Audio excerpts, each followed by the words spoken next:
Immediately to the National Defence and to the Canadian Armed Forces, and they reported immediately back that their trucks were not fit for purpose, and they said no. I then reached back out to him and said, okay, the Canadian Armed Forces is saying, well, what else can we do? We talked about getting those tow trucks out of Montana. We talked about a number of other measures. I know subsequently he wrote to me, saying I haven't got it, even though we had told him that was the outcome. He wanted it in writing, and that letter was prepared and signed.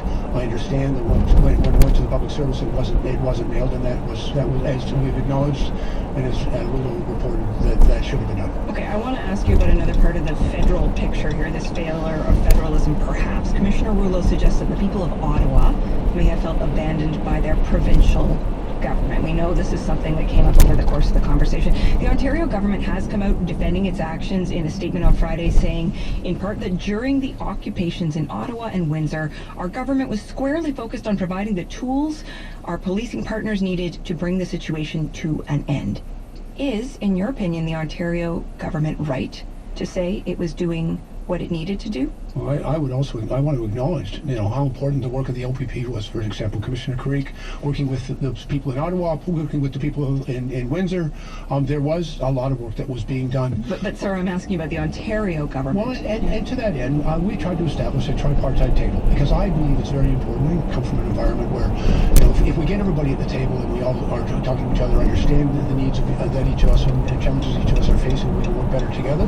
There were some challenges in getting everybody to the table, but there was other communications that were taking place at the senior official level, our deputy minister and the deputy minister in Ottawa, between myself, Mr. Mendicino, and Minister Jones, the Solicitor General in the province of Ontario, between the Premier and the Prime Minister. I think, again, Justice Rouleau has made a number of observations and recommendations that we'll take very seriously, and I think it does, identify for us all opportunities to do better.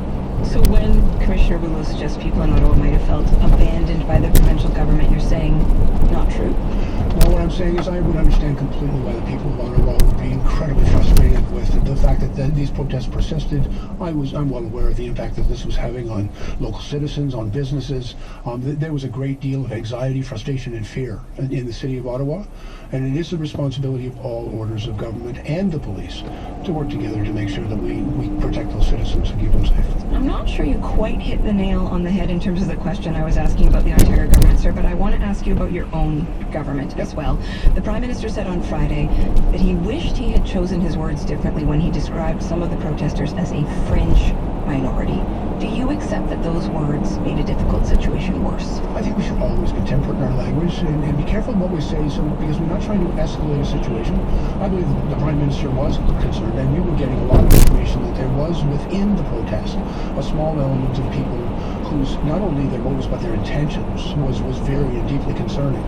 But I think it's important to differentiate between those small number of individuals and the larger number of people who just came to protest because they wanted to be heard, and they have every right to be heard. And so, I think it's important to reflect upon that and make sure that in any similar circumstances we're careful about what we say, because we very much respect people's right to protest, to be heard, and the vast majority of people came here to do that. But at the same time, there were certain activities that were taking place, and the intention of some individuals, which was deeply concerning to us, and we also had to respond to that. But there are moments like this. This is not the only moment where the Prime Minister in particular has used language that seems to have, Justice Rouleau used the word embittered people. I think it's incumbent upon all of us to try to bring this country together. I think the pandemic, some of the things that we have gone through as a nation in the past, so I'm saying some of the things we're going through now. These are difficult times financially, economically, for very many people. I think it is incumbent upon us to unite the country, to bring people together. We know that there are some individuals who are going to propagate misinformation and disinformation. There are some people who have, very concerning intent to engage in violence and other activities which are a threat to the security and the safety of Canadians.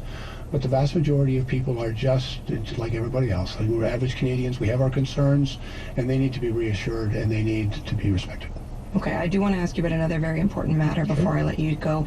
The Globe and Mail reported on Friday that according to CSIS documents, China was backing the re-election of the Liberals as a minority government in the 2021 election, and that they were trying to defeat the Conservatives.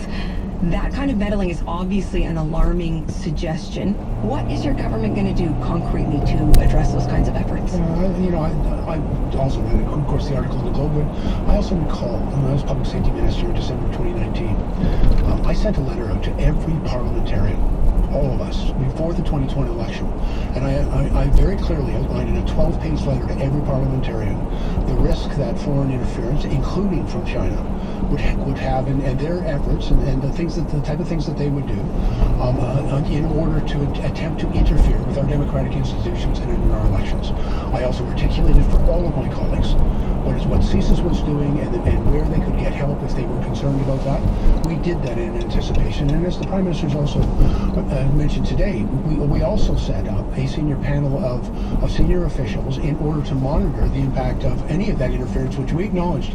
We work very closely with our national security intelligence agencies right across this country. We are alive to the threat that all forms of foreign interference, including from China, can have to important democratic institutions, including our elections. We warned parliamentarians, and we remain vigilant in dealing with that. We've also heard from that expert panel that, in their opinion, that interference did not affect the outcome of that election. And of course, for those who might have lost the election, I understand the concern that they're now expressing. Pierre Poilievre has suggested that your government tolerates this kind of interference because it could benefit them. According to this report, these Chinese officials wanted Conservative candidates to lose, crowed about a couple of them losing.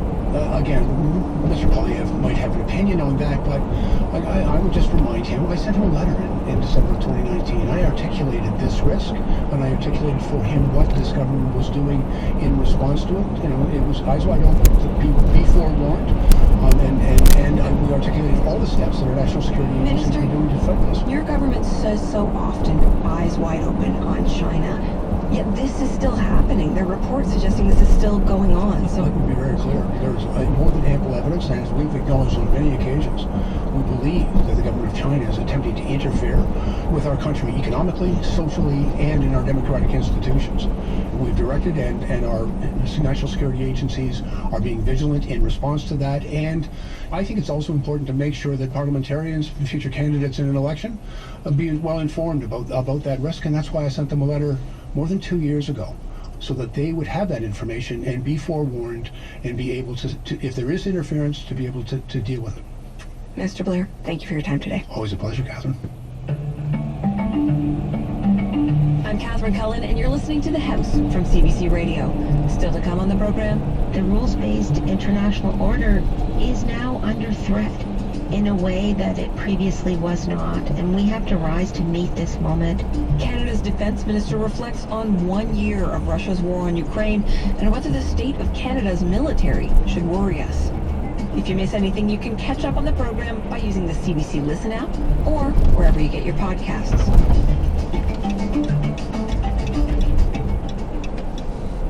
It was a discovery that made headlines around the world. The announcement last week that the remains of 215 children had been found in a mass grave at the Kamloops Indigenous School. They've revealed a mass grave.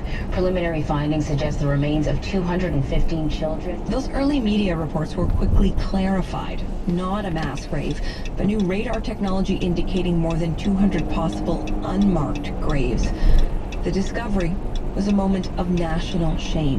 This horrific revelation from Kamloops is something that is striking the hearts of Canadians from coast to coast to coast. In the nearly 2 years since that moment, more communities have discovered more possible burial sites. But also, there has been backlash. In some cases, so much so, some are calling it residential school denialism. The CBC's Olivia Stefanovich starts her special report with the experience of one radar expert who's been targeted. But first, a warning. This report is about residential schools. Please take care while listening.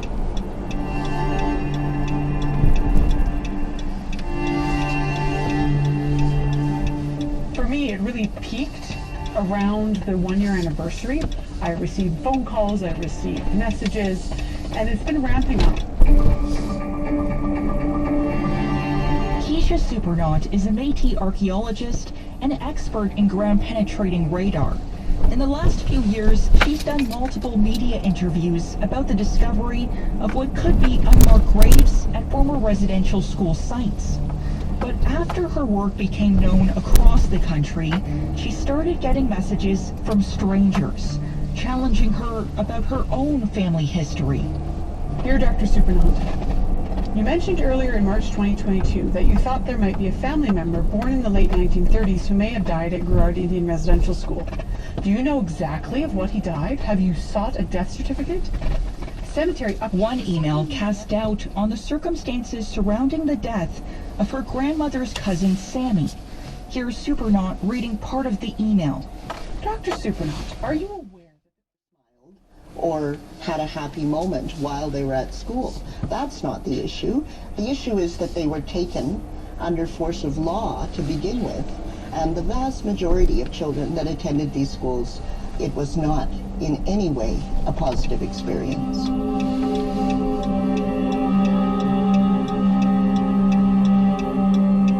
That kind of speech is dangerous. That kind of speech is violent and re-traumatizes those who attended residential school, who constantly have their experience of genocide left up for debate. This needs to end.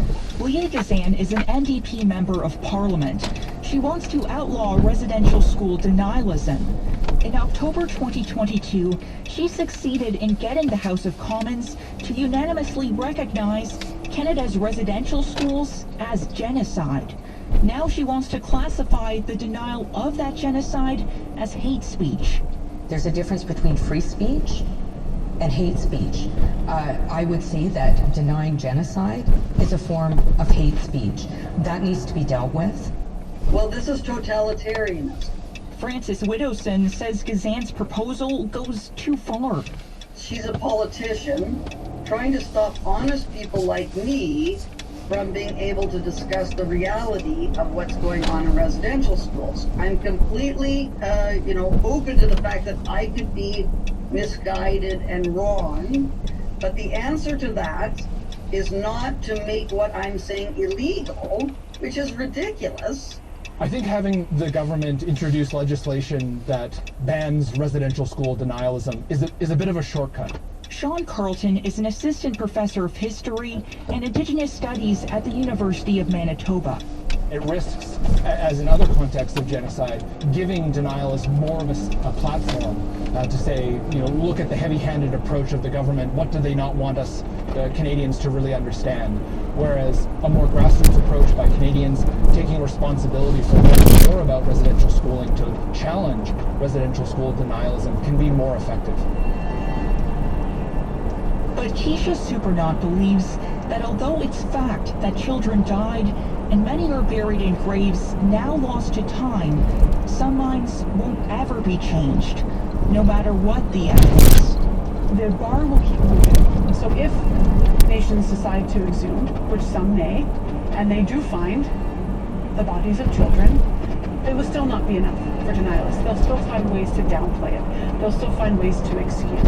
Because it's not actually about the facts. It's not about the evidence.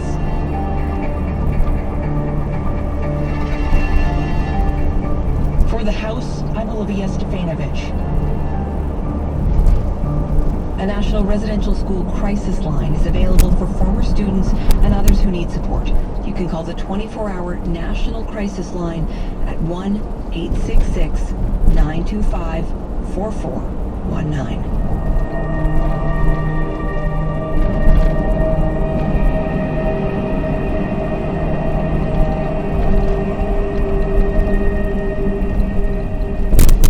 Next week will mark the one-year anniversary of Russia's invasion of Ukraine.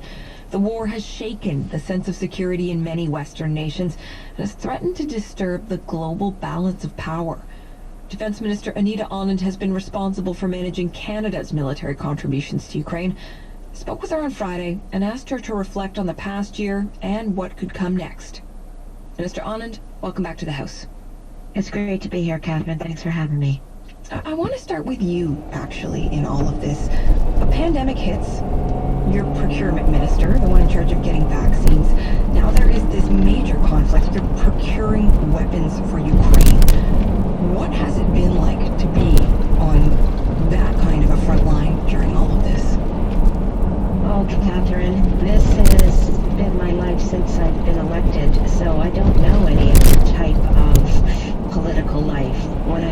procurement minister. I was appointed and the pandemic broke out almost immediately thereafter. And then as soon as I was defense minister, the war in Ukraine, illegal and unjustifiable war, that is, broke out. And so this is the only life I know in politics. I will say that I feel honored to be able to serve in this role. I got into politics to be able to serve Canadians, and I have been able to do that because of these appointments.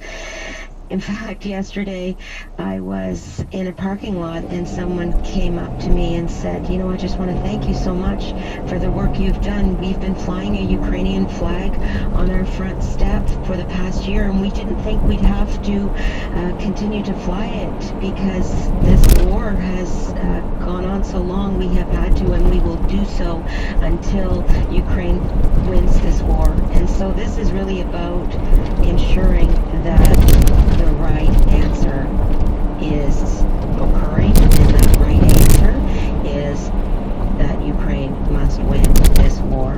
That person who came up to you, did you feel that way too when this started? Did you believe that this conflict would still be going a year later? I did not.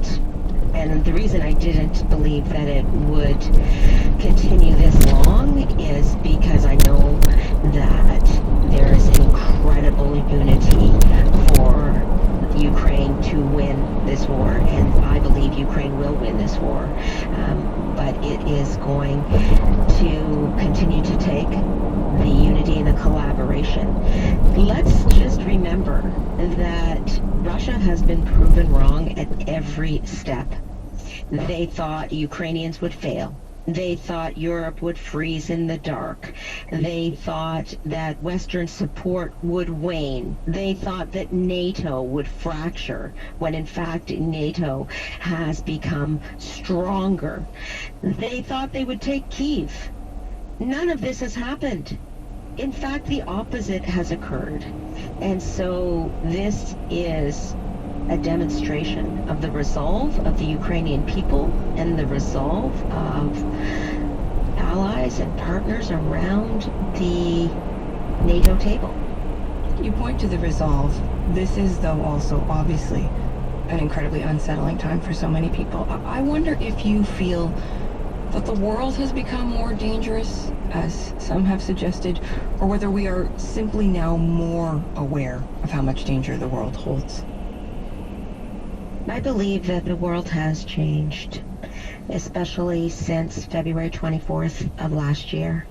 I believe that we were in a space in the decades after Bretton Woods and the decades after the Second World War, where we were lucky to have the peace that we had and the multinational cooperation, strong multilateral alliances, and the rules-based international order that has kept us safe is now under threat in a way that it previously was not. And we have to rise to meet this moment. We have to prove that we will uphold the international rules that Canadians and allies fought and died for. What we are prepared to do in order to make that happen seems to have shifted. A year ago, giving Ukraine tanks would have been seen as too provocative. Now there are 4 Canadian tanks in Poland, and Ukrainians are being trained to use them. What should that tell people about how Canada's stance in this conflict has changed? Well, you're right. There has been a development in the types of aid that we have sent to Ukraine.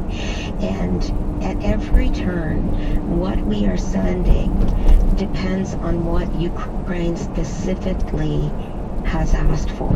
And so initially, in the asking for lethal aid, we looked at the inventory of the Canadian Armed Forces and donated rifles and ammunition and fragmentation vests and food packs And then we continue to move in lockstep together with our allies in order to provide Ukraine with the military equipment that it needs to win. Ukraine has proven that they are effective at using what we send. And part and parcel of that, Catherine, is that the Canadian Armed Forces have trained over 35,000 Ukrainian soldiers. So our commitment to Ukraine isn't just in the $1 billion of military aid we've sent over the past year.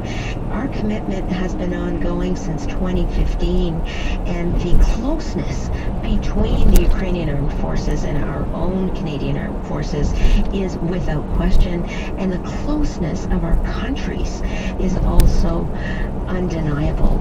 Given that commitment, given that closeness, is there too big an ask from the Ukrainians? Is there a red line for Canada in terms of what Canada will not donate? I imagine, for instance, fighter jets is beyond Canada's capacity right now. As I mentioned at every turn, what our goal is to meet the moment, to meet the requests of Ukraine, and in particular President Zelensky, with the aid that we can provide. There is a price to helping Ukraine, but the price of doing nothing is much higher, as Jens Stoltenberg has said. And that is the approach we are taking. Minister, I want to ask you about where this has left Canada. Top soldier General Wayne Eyre has said that the military is not ready for challenges that lie ahead. It seems like something Canadians might lose sleep over. The goal for me as minister is to ensure that the Canadian Armed Forces are strong and can build in a robust way towards a future that is even stronger. So let me ask you, pardon me, Minister, when General Eyre says to our own Murray Brewster, I have grave concerns not only about the capabilities we have, but the ability to sustain them, is that a Canadian Armed Forces that is strong right now? We are in a moment where we need to reconstitute the armed forces. We need to grow in numbers, and we need to keep growing in capabilities. That's why we're increasing our defense spending by 70% from 2017 to 2026. That's why we put $8 billion in the last federal budget. That is why we are spending almost $40 billion for continental defense and modernizing NORAD. We are continuing to invest more and more in the Canadian Armed Forces so that we can rebuild, so that we can equip the Canadian Armed Forces with the capabilities that they need to protect and defend this country. And so this is the work we're undertaking right now and will continue to undertake. But that fundamental question of how well Canadians should sleep at night, I take your point about all this work that is being done, but right now it seems like we're being stretched incredibly thin.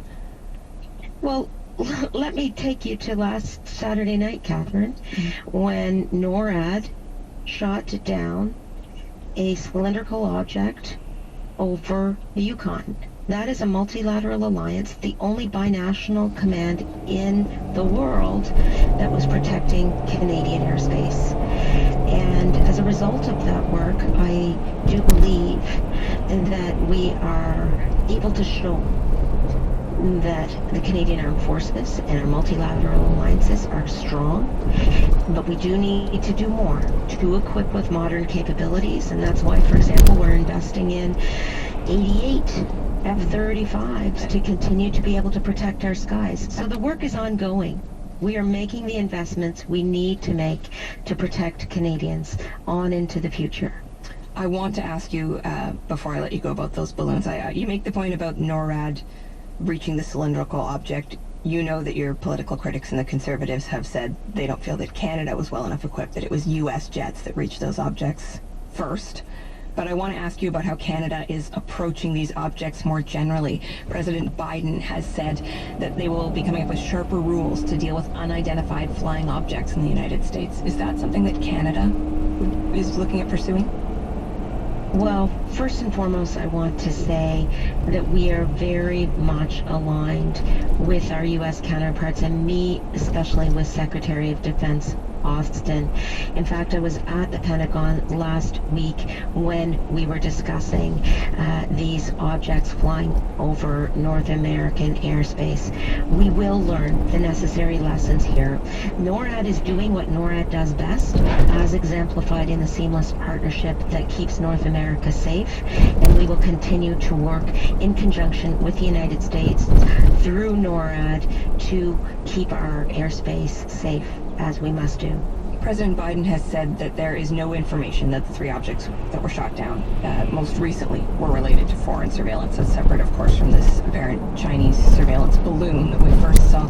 Should Canadians see, though, the concern that they have seen in their skies in recent weeks as evidence that there is a new threat facing Canada and North America? At this point, I will wait to make further comments on the purpose and origin of the suspected balloon over Yukon until we have more specific information. I will say that it is our priority to leave no stone unturned in terms of searching for that object.